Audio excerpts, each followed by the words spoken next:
The Just Baseball Show takes on the 2026 World Baseball Classic. Jack McMullen, Peter Appel, Peyton Genis pressing all the right buttons as our producer, as always.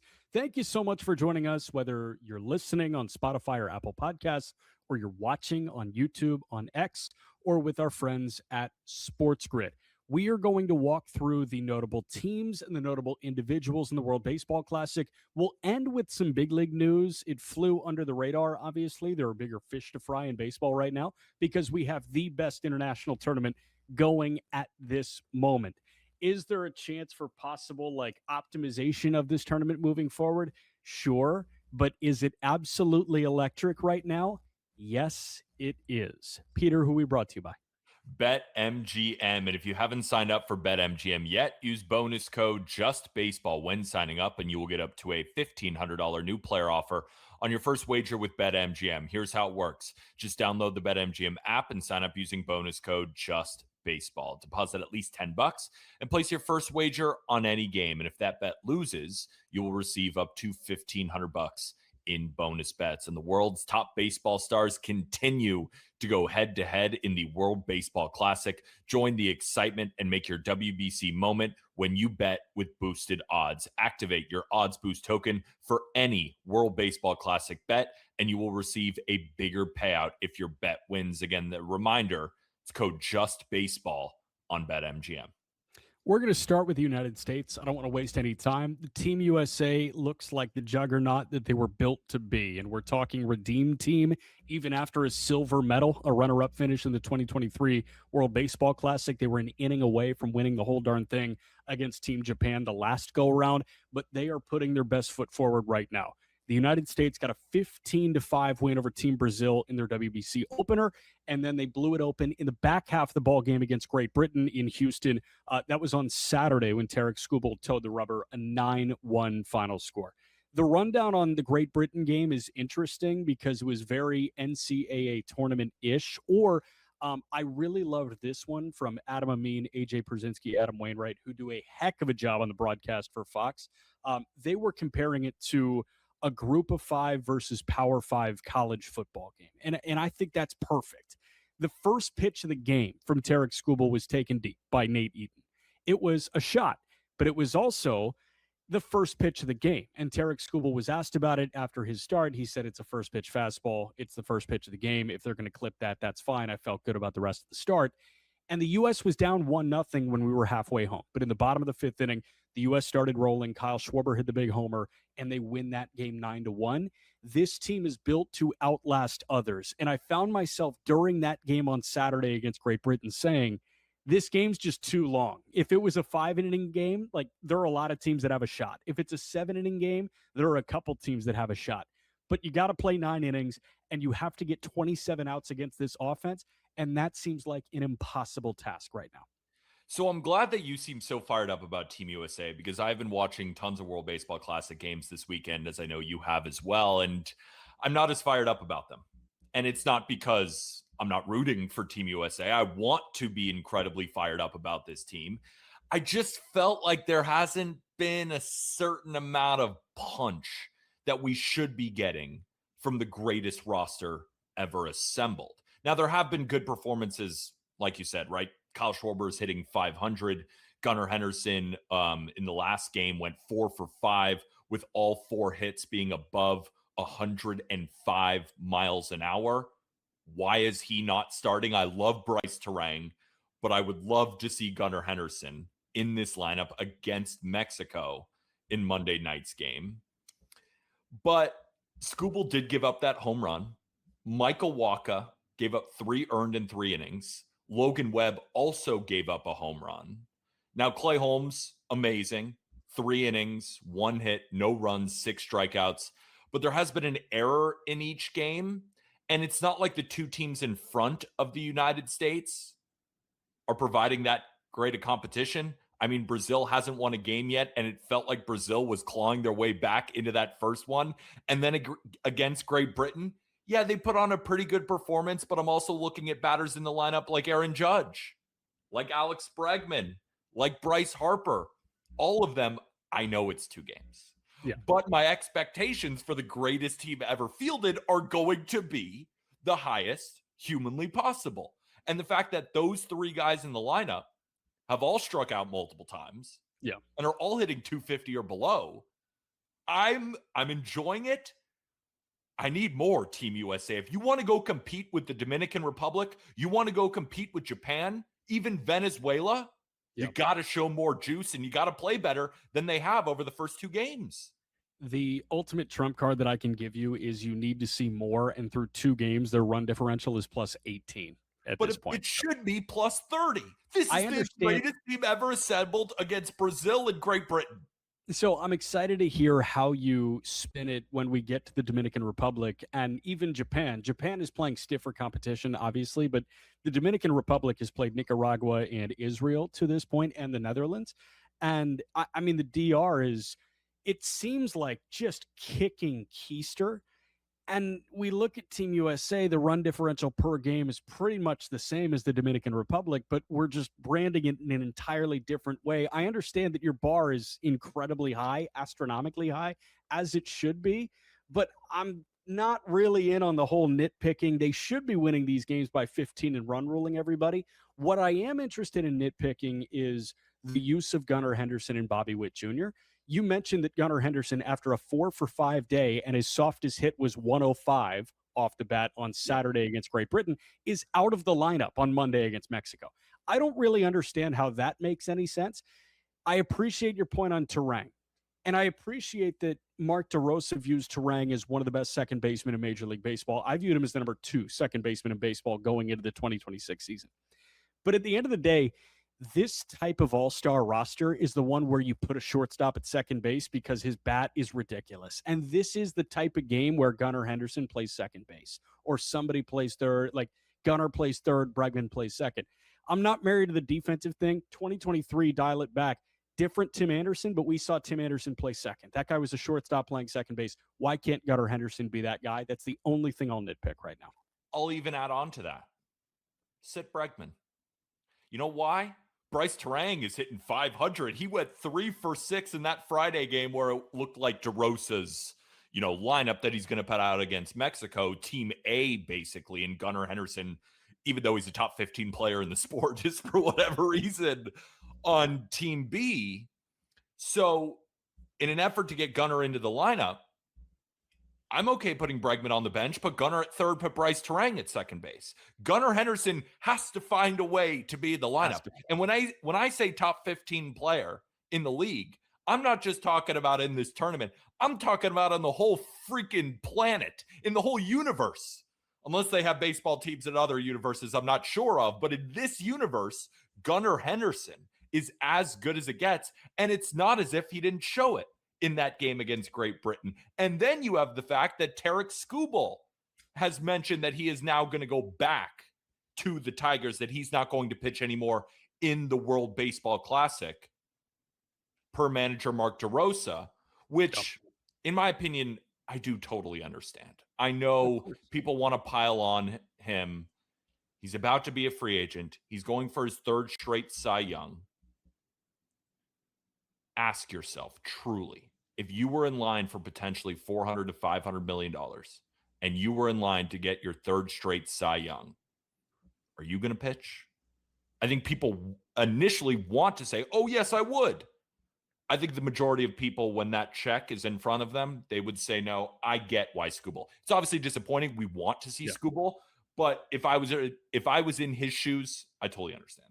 It's a unique build-up situation. Again, Tarek Skubal was taken deep on the first pitch that he threw against Great Britain, but he finished with 3 innings of 2-hit, 1-run ball. He punched out 5, and he faced 11 hitters. It was in line with the spring training start, so he has the opportunity to build up in Tiger camp where it's lower pressure, and he doesn't have to throw 80 high-stress pitches a little bit later on in this tournament. Again, the starting lineup on Monday against Team Mexico, it'll be Bobby Witt Jr. at short, Bryce Harper at first, Aaron Judge in right, Kyle Schwarber 4 for 8 with a monster tater tot, 3 walks, and I think 7 total bases at this point. Then Bregman, Raleigh, Roman Anthony, Byron Buxton, and Bryce Terang with Paul Skeens on the hill. Again, that is the U.S. lineup against Mexico.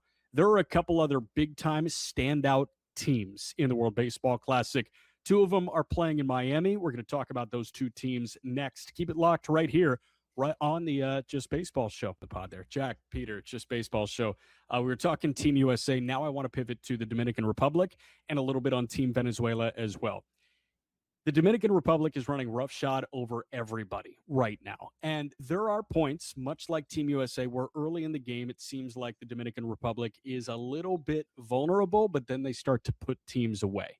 Humongous inning guided them to a 12-3 win over Nicaragua on Friday. On Saturday, they didn't end up playing, but on Sunday, the Dominican Republic took down the Netherlands 12-1, and then on Monday, it was 10-1 over Team Israel. They are dominating. The big thing that jumps out to me, Peter Appel, they are having more fun than any baseball team I have ever seen. It's a ton of fun for me just as a baseball fan and baseball purist when I see this all-star team with hundreds of millions of dollars allocated to all of these guys effectively in this lineup. And they are acting like children in the best way. They love playing baseball. They love playing baseball together. I am in love with the way the Dominican Republic is playing baseball right now. It is such a good point, and I am so jealous. Watching the energy every single player on that Dominican Republic squad is treating this game, or treating every out, every at-bat, everything as if it's Game 7 of the World Series. And maybe even more so. I mean, Junior Caminero, that big-time home run where it's taken him an hour and a half to get around the bases. And I was like, take as much time as you want. This is unbelievable. Unbelievable. And to your point, I think a great example, Juan Soto, $765 million contract, 26 years old. If you gave me $765 million, you couldn't tell me squat. Right? Juan Soto in that DR dugout flies out to the warning track on, I think it was Monday's game. I'm getting the games all mixed up just because I've been so fired up to watch all of them. The last game the DR played, he flied out to the warning track and he goes into the dugout. Tatis comes over, a couple other players, and they're basically kind of giving him a look. And then Juan Soto disappears for a second. You're like, where did he go? He did 10 push-ups on the stairs of the dugout as punishment for not getting that ball over the fence. The $765 million man is doing push-ups on the stairs. That's how much this team is playing like a team. And I think that's where you got my rant for the United States, is it doesn't have that same energy. Do the scores look similar? Do some of the statistics look similar? Sure. I mean, the DR don't look like this. Real quick to shout out what Peyton Genas just gave us here. Through 3 games, the Dominican Republic, as a team in 91 at-bats, is hitting .319 with a .488 on-base percentage and a .692 slug. As a team, hitting .319 with an 1180 OPS, and they're playing like a team. To your point, continue. Just to continue on some individual performances from the DR, Austin Wells, Juan Soto, Vladimir Guerrero Jr., Julio Rodriguez have all homered. Junior Caminero has homered twice. O'Neal Cruz has homered twice. And have you seen the velocity of the balls that are coming off that man's bat? I'm calling for the breakout this year. I didn't realize it would happen in the World Baseball Classic, but I'm already taking my victory lap here. Is it too early to take a victory lap on O'Neal Cruz? My answer is no. Your answer is? My answer is a resounding yes. It is too early, but 450 feet to right is unbelievable. And he has a homer at 117. He has another homer at 116, and he has a double at 111, and he's walked twice in 5 plate appearances. He has yet to punch out. And that is the problem with O'Neal Cruz. But this guy is playing loose and fun. Everybody is playing loose and fun. And I think that the perfect embodiment of the Dominican Republic right now is Junior Caminero. And there's a ton out there about the narrative surrounding Caminero and Manny Machado's relationship. There's a photo of Baltimore Manny and Junior Caminero at Camden Yards, and Junior is 10 years old, 11 years old, and now he gets to take ground balls at the same darn position that Manny Machado is taking ground balls at. They're teammates. That is the perfect embodiment of the DR to me, because Junior Caminero is living out a dream right now, and he's having so much fun doing it, and he's rising to the moment. It feels like everybody on this team, maybe with the exception of Christopher Sanchez to this point, who looked a little shaky in his first start of the World Baseball Classic, they're all living out a dream. And Junior Caminero is still that little kid that got to meet Manny Machado. And I guarantee you, Machado is having a great time playing with a kid that idolized him growing up. There are so many wrinkles to this Dominican Republic team that make them lovable right now. And I know that as an American baseball fan, you're probably looking at the DR as the biggest competition to the United States to win the World Baseball Classic. Don't look at it like that. You get to watch these guys every single day play for your favorite team in Major League Baseball. Just be fired up that you get as many games of the U.S. and the DR and Venezuela and Japan as possible. And speaking about Junior Caminero, just for one quick note, before I move over to the pitching side, because there was an impressive performance on the mound for the DR, Junior Caminero is 22 years old. He could realistically be playing college baseball right now. Justin LeBron, the shortstop for Alabama, who's expected to go likely in the top 5, maybe the second overall pick after the White Sox will likely select Rock Chalowski. Justin LeBron is 21 years old. Like, a guy's supposed to go in next year's draft who's still in the beginning of his college baseball season is a year younger than Junior Caminero. Remember what you were doing at 22 years old? Junior Caminero is hitting multiple I think we were just home starting runs. this. Yeah, exactly. Junior Caminero is hitting multiple home runs in the World Baseball Classic. Can I mention a pitcher that I was really impressed with for the DR? Yeah, go quick because we got about 90 seconds in this segment. Brian Bayo. You can find him for the Boston Red Sox, but you can also find him for the DR. 5 innings, 1 hit, 1 earned, 7 punchies. Changeup was nasty. I thought he looked fantastic. I thought Bayo looked like Christopher Sanchez was supposed to look, to be honest. He looked like a right-handed great version of Christopher Sanchez. And Sanchez, he started off with 4 punch-outs in the first inning, which was absolutely freaking insane. Yeah. But Christopher Sanchez also got roughed up a little bit in the later innings of his start. It's pretty much a spring training start. Obviously, the intensity is upped, but Bayo certainly looked the part. And don't forget about him when you assess the Boston Red Sox this year. Bayo is one of those guys that is kind of kicked to the back of the conversation, and there are plenty of others. Like Crochet is the frontline starter. They got Sonny Gray. He's the shiny new toy. Do not forget about Brian Bayo. I feel like we skip over him and take him for granted, and then we pivot to the Tolley and Connolly early conversation. Brian Bayo is the goods. I want to get to this point real quick on Team DR because Peyton Jean has passed this along in our private chat. Against Nicaragua in their opener, 9 of the 10 starters for the Dominican Republic, Christopher Sanchez included, got MVP votes last year. 9 of the 10 got MVP votes. The only guy that didn't was the catcher, Austin Wells.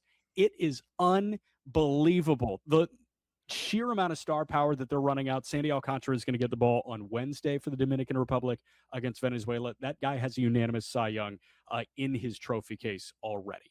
We're going to get to a fascinating farm system that has dominated the WBC in a moment. Before that, quick break.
toxic conversation continues. Jack and Peter, as always, we are presented by BetMGM. A reminder to make it legendary. I do want to get to the farm system that is dominating the headlines right now in the World Baseball Classic. But before that, if you have one or two thoughts on Venezuela, they have looked the part as well. And Luis Ariz might be the best player in this tournament's history. Yes, he has been. Luis Ariz homered twice against Israel, becoming the first player with multiple two-homer WBC games. Do you know how many he has in 840 MLB games? One. And he's hitting 625 so far in this tournament. He's arguably been the best bat in the World Baseball Classic so far. Again, it's so early. There's going to be so many more games that we're going to get to see, especially when the best of the best play each other. But so far, Luis Ariz just doesn't get out. And he's hitting homers, and he's looking at the bat after he hits said homer. That's supposed to be for O'Neal Cruz. That's supposed to be for Aaron Judge and Juan Soto. Luis Ariz, you got that in your bag? He's been awesome. Also, credit to him for knowing that ballpark, too. And the one-handed backhand finish on his second homer, and he takes a peek at the bat. That was phenomenal. So Venezuela, no joke, man, and they're going to be a pesky out in the knockout stage. The LA Angels farm system is dominating the conversation right now when you look at the other teams in the World Baseball Classic. Number one, a guy that has gotten up to the Angels at the major league level, Sam Aldegheri, was unbelievable for Team Italy. Aldegheri made a start in Houston for the Italians, who have been a joy to watch, and Sam Aldegheri, 4 2/3 of one-hit shutout ball. He punched out 8 of the 15 hitters that he saw. He was nails. Najer Victor got punch-outs against Aaron Judge, Kyle Schwarber, and other guys. Aaron Judge, Bryce Harper. Those are back-to-back. And then he walked Will Smith and then struck out Gunnar Henderson, then came back out for the next inning and struck out Roman Anthony. And I was talking to Aram too. He said he had a really good showing in the Arizona Fall League. There's a chance that he's in the Angels bullpen this season, right? He's 24 years old. He's showcasing really good stuff. Will he make it? We have no idea. Does this certainly help his case when you're striking out the best of the best on the biggest stage? I think absolutely. It certainly does. He had an ERA close to 5 between, I think, low A and high A last year, but why can't he go to double A and then just get up to Anaheim a month in? That is the Perry Manassian special. We're talking about a different organization here. The type of organization who ushers in prospects as quickly as possible. So if Artie Moreno and Perry Manassian are seeing this guy in the World Baseball Classic strike out Aaron Judge, Gunnar Henderson, Roman Anthony, and Bryce Harper, and thinking to themselves, we don't have the best bullpen in the world. Could he help? And also, to your point about Sam Aldegheri, 17 whiffs. 17 swings and misses in his start.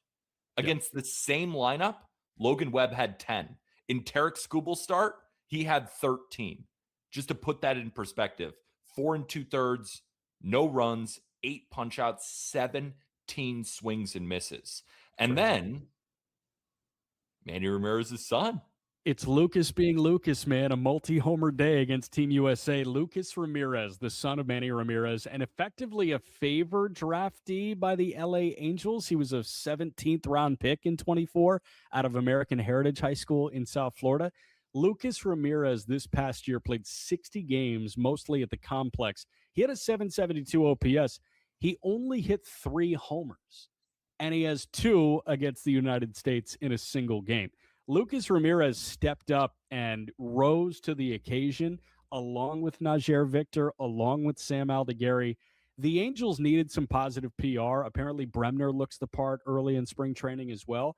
They're getting some positive PR right now, and this is your opportunity to tell me, when you look at the lineup on paper, you don't hate it, and the Angels could be frisky this year. This will make everybody feel old. Lucas Ramirez was born in 2006. Wow. I remember things that happened in 2006. And he has home runs off Gabe Spire, left on left, home runs off Logan Webb, and in an exhibition game about a week before the World Baseball Classic, hit a home run off Jacob deGrom. Yeah. So this guy is just collecting ace infinity stones right now. So, top songs in 2006, the year Lucas Ramirez was born: Promiscuous by Nelly Furtado, Temperature by Sean Paul. How about Hips Don't Lie by Shakira? These are all songs that we listened to a lot growing up. Still, You're still in on those? Sean I Paul think is so. Sean Paul's great. Sean Paul is very good. And then Peyton is bopping in the background right now, which is good stuff. But yeah, Lucas Ramirez has been a star. Sam Aldegheri, that guy's going to factor into the Angel conversation at the major league level, whether it's in the rotation or in the bullpen. And he is going to get plenty of outs for the LA Angels in 2026. And then Najee Victor, man, he's the wild card. We'll see what's to come. That wraps the conversation on a lot of the big teams right there. Team USA, the Dominican Republic, Venezuela, we hit on very briefly. And then Sam Aldegheri of Team Italy. Team Italy is very fun, man. Caglione and Marcy, Dante Nori with a multi-homer day as well. We're going to get to the individual performances, a lot of the standouts from the weekend that was in the World Baseball Classic. We will step aside for a moment. Come right back with us on the Just Baseball Show.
I bet MGM, Jack McMullen and Peter Appel just hit on all of the big teams. Now it's time to get to the individuals and the top individual performers. Peter, I know that you've got a lot of these consolidated, so feel free to go and I will chime in and play a game of yes and with you as we continue. So my favorite one was 17-year-old Joseph Contreras, a freaking high school senior, came up in a bases loaded spot against Aaron Judge and got him to ground into a double play, showcasing a 97, 98 mile an hour fastball with this Vulcan changeup. And I'm thinking to myself, 17 years old, high school senior? And he's going up against that lineup and looking composed while doing it. He's supposed to be potentially drafted in the upcoming draft. The thing is, he has to finish his high school senior season. Right. But right now, while everyone else is going to geometry, he's pitching in the World Baseball Classic against Team USA. I have a bunch. Yeah. That was the coolest thing. Like, I'm smiling from ear to ear, just thinking about where I was at 17 years old and trying my best to contextualize how nervous I would be in the moment. He looked fine. He looked totally cool.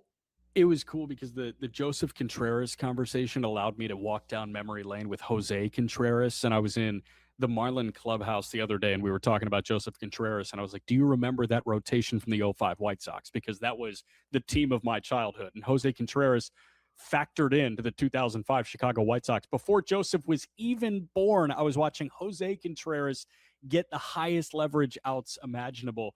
Mark Burley, John Garland, Jose Contreras, Freddie Garcia, Esteban Loaiza. He created the runway for these guys. He wasn't part of it, but Jose Contreras, a huge part of my childhood, so I really appreciate you on that front, and it's crazy to watch his kid do it.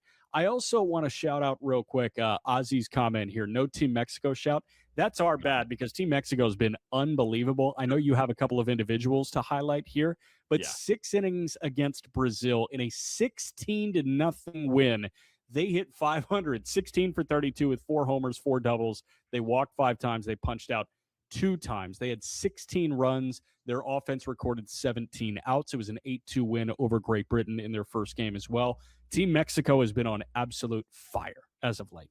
Yeah, Team Mexico has been awesome. And in terms of just some individual performances, Alek Thomas is hitting .571 for Mexico. He went 3 for 3 with a home run on Sunday, and Jarren Duran and Alejandro Kirk have been smacking home runs as well. I remember, I think it was in the first game where Randy Rosarena nailed that guy at home. There's been some good defensive plays.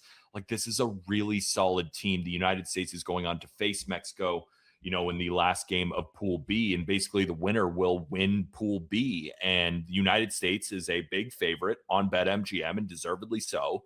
But if you don't think that Mexico can bang with them over the last 4 World Baseball Classic games, guess how many wins the United States has over Mexico? 1. They are a tough team, and they are not afraid of the United States. And that's going back to that first segment. That's why I'm getting a little bit afraid, because I know that this United States team on paper can beat anyone alive. But these teams like Mexico, like Venezuela, like Japan, I think even like Korea, the Dominican Republic, of course, they are not afraid of us. They are not afraid of Aaron Judge, Roman Anthony, and Pico Armstrong standing in center field and saluting each other. They're not afraid of that. So they're going to bang with us, and it's going to be a tough game. And Dante Nori, again, 7-14 he's hitting. 2 games for Mexico. This team, Italy. Nori's an Italian. Yeah, my bad. There's so many individual performances that I wrote down, and so many baseball games that I'm just starting to get guys on different teams. Tons of ball games. Yeah, Dante Nori. Real quick, you know what I'm feeling like? When you watch postseason baseball and like your eyes start to hurt because you're staring at a screen, and then your brain is a little bit foggy. That's how I've been feeling during the World Baseball Classic, and I'm so excited to have it in March of all months. That's why you got to get some blue light, man. These are prescription, but I got the blue light enhancement. Best $50 I'll ever spend. You need some blue light glasses. You can get them at your local convenience store, wherever you need. So go invest in some blue light filters for your eyes. But Dante Nori, I'm glad that you brought him up because the Italians are electric right now. Andrew Fisher, the third baseman in the Brewers system, with a huge homer, and he was amped up. He didn't need the espresso, but he got the espresso shot at the end of the dugout anyways. Dante Nori with the multi-homer day in Game 1 for Team Italy. He took the 2 espresso shots. He told JP Morosi after the fact that he's not an espresso guy at all, but it tasted good in the moment. Fun like subplot with Dante Nori. His dad, Micah Nori, is the lead assistant for the Minnesota Timberwolves. And Dante was born in Toronto, grew up in Toronto because Micah was one of the assistant coaches for the Toronto Raptors. So Dante Nori, instead of growing up in a clubhouse, grew up in a locker room with DeMar DeRozan and Kyle Lowry, and he was a first-round pick, and he's a really enticing Philadelphia Phillies prospect. Sticking on Mexico for a moment, you mentioned Alek Thomas. Jonathan Aranda looks the part as well, had that huge homer in Game 1 for them. Jarren Duran is homered. Kirk is homered. Nacho Alvarez, man. I have a soft spot for him because he's been thrusted into impossible situations for the Atlanta Braves over the last couple of years. He was thrusted into a replace Ozzie Albies situation, and then was thrusted into a replace Austin Riley last year situation, and he looked lost at points.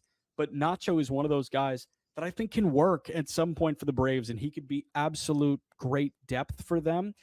It's fun to see him have a lot of fun playing the game right now on the international level. So Mexico is chock full of guys that jump out, and there have been plenty of pitching performances as well. We've got time for a couple more individual performances. What you got? Yeah, so I want to talk about Cuba for one quick sec. And shout out Podcast P. He posted this on his Twitter page that Cuba, through the first 2 games of the World Baseball Classic, has a 57% hard hit rate and a 93.5 mile an hour average exit velocity off the bat. Basically, the stats say they are hitting the living bleep out of the baseball. The best marks by any team by 9% in hard hit rate and 1.6 miles an hour in average exit velo. And a batter that I've enjoyed, Yoelkis Guibert. I'm definitely butchering that. Did I? Guibert, I have no idea. Well, I know that he's hitting 500 for Cuba, and he's every single at-bat that he puts up has been awesome. I'm still waiting on the Alfredo Despaigne big-time home run. You know, that big boy who's been in every single World Baseball Classic for Cuba. It's a good team. And I want to shout out again, Podcast P came on here when we were doing our World Baseball Classic preview and really said, guys, do not sleep on Cuba. They are one of the best professional baseball organizations in the World Baseball Classic. They play really strong in the international field, and they are going to be a problem. They don't have a ton of big-time names, but there's a reason that they're continually making the quarterfinals and the semifinals. I slept on them. I went with Team Canada.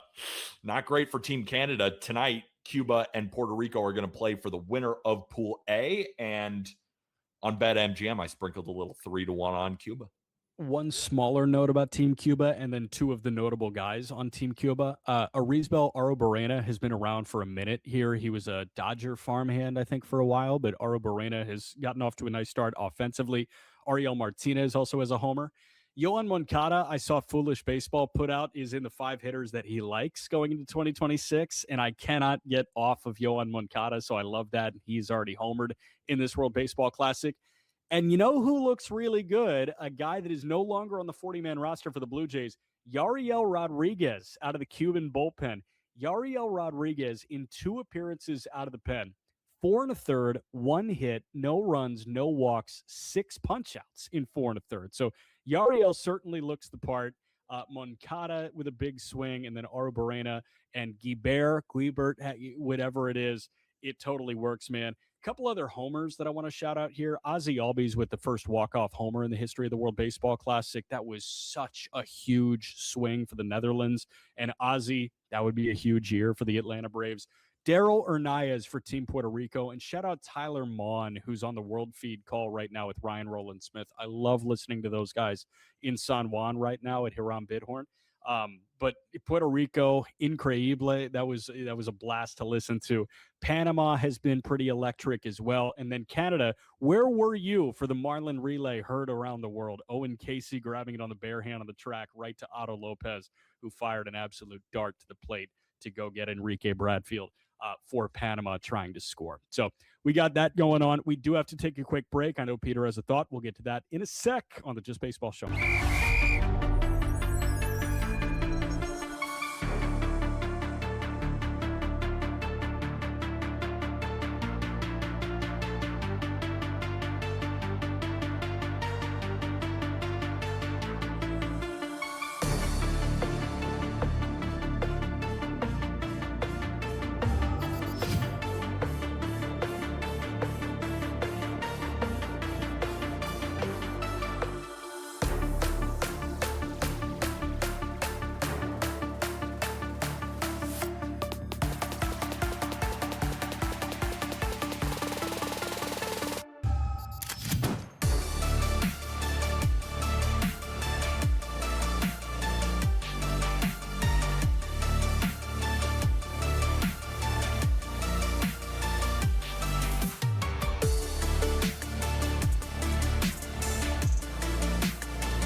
thought. He had his finger up, but sorry, man, sometimes you got to hit commercial. What was your take as we wrapped up that segment on the individual performers? And for anybody listening, if you haven't noticed yet, we haven't really talked about Japan and Korea. This segment will be about Japan and Korea both qualifying. But I just wanted to make sure that, again, Orioles fans are getting ousted by not having Gunnar Henderson in Team USA's lineup. I want to also shout out Enrique Bradfield, because you see social media, it's gone ablaze because of Jazz Chisholm saying that we're going to shock some people. And then I think he started the World Baseball Classic 0 for 5. I found it funny that once he had multiple hits in the next game, those tweets started to stop. But it ain't about him.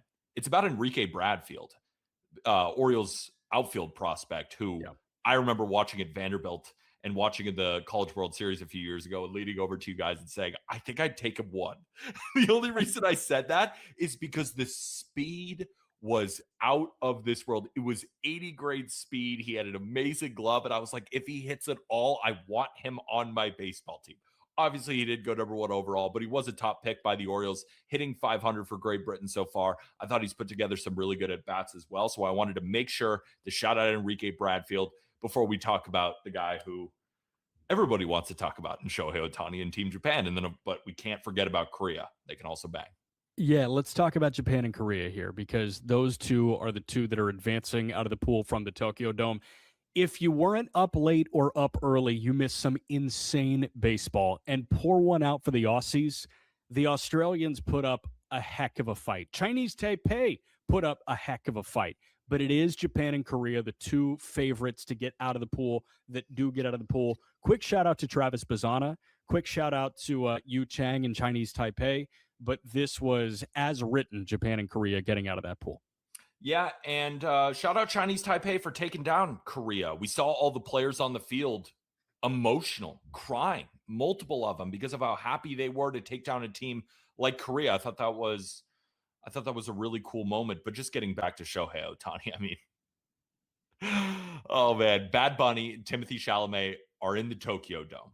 First of all, should we even talk about the players, or should we talk about that ice cream sandwich? That ice cream sandwich looks unbelievable. It is a Tokyo Dome, effectively.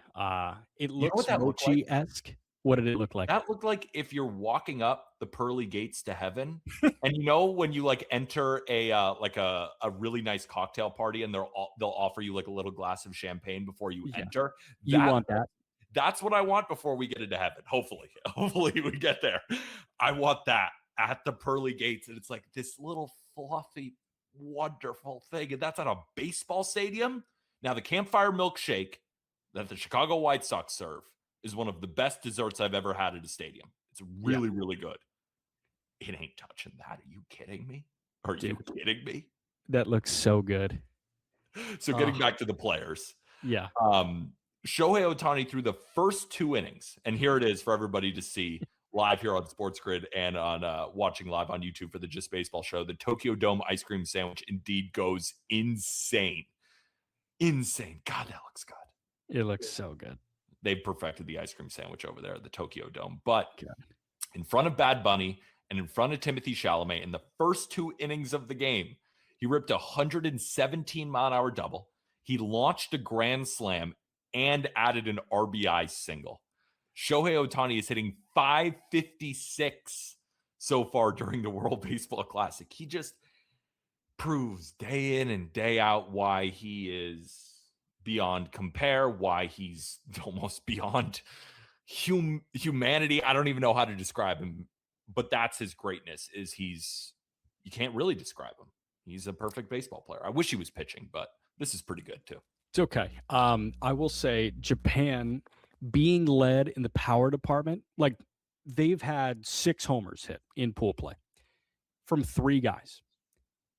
Seiya Suzuki, Shohei Ohtani, Masataka Yoshida have each hit 2 homers.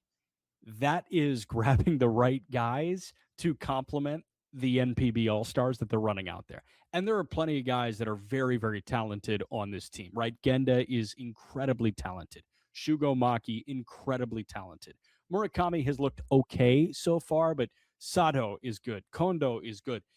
The fact that they have Seiya, Yoshida, and Ohtani here to just like provide the thump when they need it, that Masataka Yoshida homer against Team Australia was needed and humongous. And it was what solidified a group win for them in pool play. They have the ringers performing like ringers right now offensively. That's a huge deal as they get on a cross-planet flight to come to Miami and play in the quarterfinals. And speaking about Yoshida, we've talked about Alfredo Despaigne both in our World Baseball Classic preview and in this episode, how he's played in every single World Baseball Classic so far. He's second in World Baseball Classic RBIs. He's played a ton of games. Masataka Yoshida is third. He's played 10 WBC games. He has 19 RBIs. And speaking about RBIs, switching over to Korea, Bo Gyeong-moon. Yeah. Did I get that almost correct? Roll with it. What I know is he went 7 for 13 in the first round for Korea. 2 homers, 2 doubles, 11 RBIs. That's a WBC first round record. Led Korea to their first quarterfinals appearance since 2009. This Korea team, again, my fault. I was sleeping on them a little bit. I knew Jung-Hoo Lee was in the lineup. Didn't realize he'd be hitting 444 at this point. Like, this Korea team is really, really good and a force to be reckoned with. And Shea Whitcomb is a major leaguer. Shea Whitcomb has only had a cup of coffee with the Houston Astros, but Shea Whitcomb is a guy that is playing like a Major League Baseball player right now for Team Korea. They've had a whole bunch of other guys. I didn't think that I would be seeing a humongous punch-out from Dane Dunning in the World Baseball Classic in 2026, but we got a humongous Dane Dunning punch-out in the World Baseball Classic in 2026.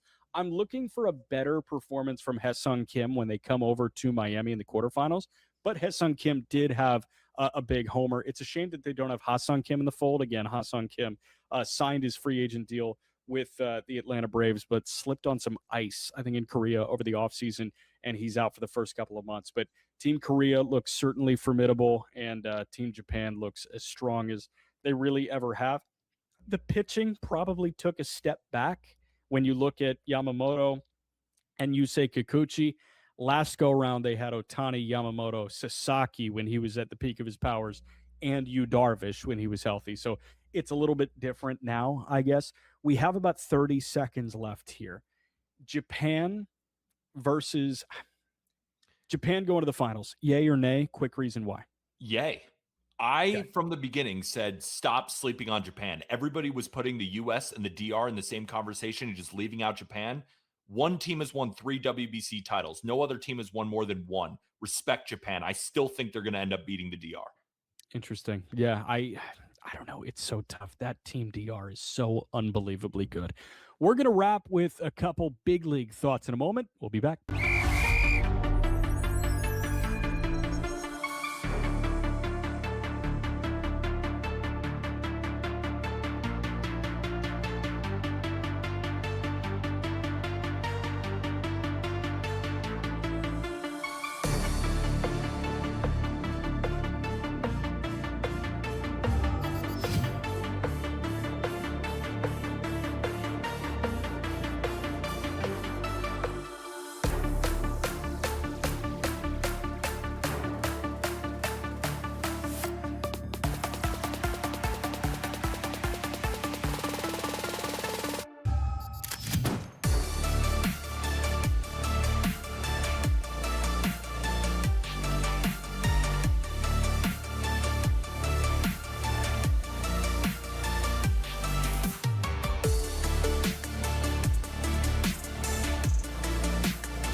Just Baseball Show final segment for you. We are coming stateside real quick. We did have a free agent signing a little bit late into spring training, but an interesting one nonetheless. The Washington Nationals came to terms with Zach Littell on a one-year deal, and that was really interesting. Zach Littell was a guy that was flirting with 200 innings last year. He got north of 180 innings, had a 3.81 ERA. Kylie McDaniel of ESPN broke the news that Littell and Washington were in agreement on the deal. Littell started the year with Tampa. He ended up going to Cincinnati. Zach Littell is not a guy that is making any top 50 starting pitcher list in Major League Baseball. He is an out-getter, no doubt about it. You love out-getters. It just feels better than Miles Michaelis going to Washington. There's no doubt about that. Yeah, he's the ace. I mean, sorry, he's the ace. I mean, you could say, well, what about Cade Cavalli breakout? Sure. He's got to break out, though. Like right now, he's the ace. And I think with Paul Taboni at the helm, the Nationals are heading in the right direction. But this move is a flippable candidate at the deadline. I think that's what this is, right? But I like the signing because why did it take this long to go grab a guy who can give you 186 innings? Kind of similar to how Nick Martinez just fell into the lap of the Tampa Bay Rays. This feels like Zach Littell fell into the lap of the Washington Nationals. Now, is Littell a part of the future? Of course not. But is Littell probably going to net them an okay prospect at the deadline? Because is Littell probably going to put together a serviceable first half and show teams, hey, I could still go 6 innings. Like I can still give you valuable innings, help out your bullpen, all of these different stuff that a lot of teams need right now. Like a lot of teams, their current rotation is, man, if this guy can do it, because he has way better stuff than Littell. And Littell's sitting there like, I'm probably going to pitch to a low 4s ERA. Right. And like give you a bunch of innings. I know I'm not as cool as that guy. I know my fastball doesn't whistle like that guy, but I can still get outs. Once I saw this come across the ticker, I thought to myself, baseball is ruined, because how is he not getting at least some more shine? Why is he falling to the Nationals in March? That's what's wrong with baseball. People talk about the salary cap at the floor. People are upset about the World Baseball Classic. This is the problem with baseball. Guys like Zach Littell getting disrespected. It was Miles Michaelis for a really long time, the Chad innings eater, and it's fitting that both of them are on the same team. Zach Littell is the new poster boy for the Chad innings eater because the peripherals do indicate that he should retire, but that's just not the case for Zach Littell. Greatest meme of all time, and my favorite from that meme is decision in every game. Like they go 17 and 16. Like that I want more of those guys, but they're getting phased out of the game. Damn analytics. I know. It's a darn shame that we don't get the Chad innings eater anymore, but there is a true Chad innings eater. Where is Jordan Lyles going 3 and 28 anymore? Like, why can't we have that guy in? I can't wait for Shigano to pitch for the Rockies this year. He's going to go 4 and 29. I can't wait. I want that. I love decisions, man. Lucas Giolito, probably the last notable starter sitting on the free agent market right now. A couple other guys, sitting out there that'll probably sign minor league deals, but Giolito is probably going to be the last one to get a big league deal. A couple other rapid fire headlines for you. A really fun arm to watch in his 2 outings this spring was Robert Stock of the New York Mets. Robert Stock was 3 innings and 6 punch-outs in his Grapefruit League debut with the Mets. And then he threw against the Marlins with Team Israel in an exhibition, and he was disgusting. Robert Stock was up to 96 miles an hour. He was spinning sweepers. He had guys out on their front foot. He was blowing guys up inside. Robert Stock looked like a rejuvenated 36-year-old that could throw meaningful innings for the New York Mets. And then, unfortunately, Robert Stock goes down. He needs thoracic outlet syndrome surgery. So it was 2 outings in spring training that I will never forget from you, Robert Stock. Also, apparently, Corbin Carroll could get into Cactus League games this week. He broke his hamate bone leading into pitchers and catchers reporting. I think it was the day pitchers and catchers reported that Corbin Carroll was announced that he had a broken hamate. Torey Lovello said that Corbin Carroll's building up for Cactus League games. I thought that was impossible, but that guy's a superstar. We'll see if his power is zapped. That's a ridiculous turnaround from a broken hamate. We've got about a minute left here, but if you want to wax poetic about Corbin Carroll for 30 seconds, floor is yours. I'd rather wax poetically about somebody else because Corbin Carroll's a freak. He doesn't need me to compliment him anymore. He's amazing. Matt McMullen, 2026 spring training so far. He's hitting 583, 655, 1780 OPS with 4 home runs. He's got it in him. Please, let's get a good season for Matt McMullen for the Cincinnati Reds. Yeah, I totally dig that. That's Peter Appel. I'm Jack McMullen. Humongous thank you to Peyton Genis, as always. This was your World Baseball Classic primer recap, the weekend that was in the WBC. I hope you all greatly enjoy the week to come in the World Baseball Classic. Pool play wraps up, and we get going with the quarterfinals beginning on Friday in Houston and Miami.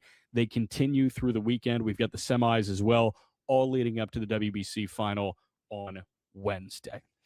Thank you for listening. Thank you for watching wherever you may be ingesting this, including with our friends at SportsGrid. We'll be back on SportsGrid next week. We'll be back talking to you tomorrow on the Just Baseball Show.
SK. Why not us, Troy? Today, live from the Pinecrest Inn, it's the Smiley Show. So long, everybody. This is the Smiley Show. Welcome back to the Smiley Show, where we are coming straight off a thriller at the Bay Club, the Bay Hill Club and Lodge. Jumped the gun a little bit on the title of the club there, Smiley. I just am so excited about what we just saw, and really, it wasn't just watching that playoff and Akshay Bhatia winning, but it was just sitting down, flipping over to Golf Channel once the ABC coverage concluded, waiting about to the second segment, and watching you hit Friday bunker shots. That was the icing on the cake that I needed for this Sunday. But man, oh man, I just, for me, let's just kind of start big picture before we start unpacking the playoff and the specific players. But that is one of those standout, when you look back at a year of professional golf, that's one of those events that stands out in bold, of just the whole day had excitement, entertainment, the conditioning, as much as it may have bothered some of the players, just really produced a result that was just top tier. It was a fun Sunday. Yeah, I mean, it was great. I will say that Thursday and Friday at Bay Hill was as hard as I've ever seen it. And to see what Daniel Berger did, now Thursday morning, I think there was about a shot and a half disparity between kind of, it's not necessarily waves of tee times with only 80 guys playing, but what Daniel Berger did on Thursday and Friday, that's going to be some of the best 36-hole golf we see throughout this entire year. I mean, the golf course was insanely hard with the firmness of the greens, how fast it was, all of the wind and the crosswinds that they were dealing with. So man, he brought it right from the get-go, and it's just so difficult to win wire to wire on the PGA Tour. It is. He had his hands on the trophy every single